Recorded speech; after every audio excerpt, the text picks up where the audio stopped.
আসসালামু আলাইকুম বন্ধুরা, আমি আজকে নিয়ে চলে এসেছি পটাটো স্প্রিং রোল রেসিপি। আমার কাছে কোনো মেশিন নেই, তবুও কিন্তু আমি বাড়িতে বঁটি দিয়ে এটাকে কিন্তু করেছি। প্রথম আমি আলুকে ছিলে নিয়েছি, এখানে 5টা আলু নিয়েছি। আমি ছিলে নিয়ে কাঠি দিয়ে মাঝখান থেকে দেখুন আলুর মাঝখান থেকে ঢুকিয়ে দিয়েছি। এবারে ঘুরিয়ে ঘুরিয়ে স্প্রিংয়ের মতো কিন্তু কেটে নিতে হবে।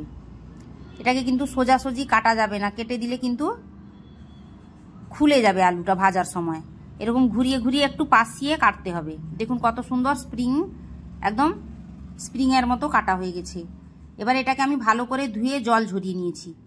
একটা জামে নিয়ে নিচ্ছি চালের আটা, লবণ, চাট মশলা, লঙ্কা গুঁড়ো, নর্মাল জল দিয়ে ভালো করে ব্যাটার একটা বানিয়ে নিব।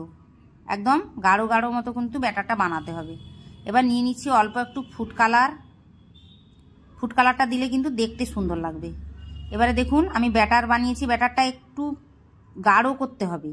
আমার এখানে কিন্তু একটু পাতলা হয়ে গেছে, আমি তার জন্য অল্প একটু চালের গুঁড়ো মিশিয়ে কিন্তু গাঢ় করে নিয়েছি। দেখুন এবারে পুরো ব্যাটারটা কিন্তু আলুর গায়ে লেগে গেছে। গাঢ় করলে কিন্তু এরকম লেগে যাবে, না হলে কিন্তু পাতলা হলে ভালো লাগবে না। এবারে আমি একটা প্যানে তেল বসিয়েছিলাম, ওতে আমি আলুটাকে ছেড়ে দিচ্ছি। আমি দুটো করে ভেজে নিব, যেহেতু ছোট প্যান আছে এখানে।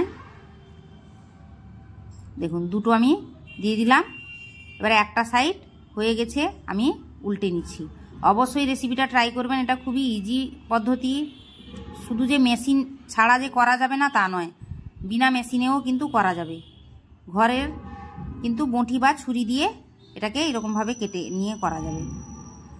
এবারে দেখুন রেডি হয়ে গেছে রেসিপিটা।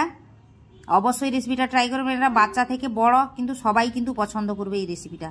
খেতেও কিন্তু দারুণ লাগে। এটা কিন্তু মেলাতে বেশিরভাগই পাওয়া যায়। আমার ছেলে কিন্তু মেলা গেলে বলবে মা আমি কিন্তু এই স্প্রিং রোলটাই খাবো। দেখুন রেসিপিটা আমার রেডি হয়ে গেছে। রেসিপিটা ভালো লাগলে লাইক করুন, কমেন্ট করুন, শেয়ার করুন, সাবস্ক্রাইব অবশ্যই করবেন। নিচে দেওয়া বেল আইকনটি ক্লিক করবেন নতুন নতুন রেসিপি পাওয়ার জন্য, এবং রেসিপিটা কেমন হয়েছে কমেন্ট করুন।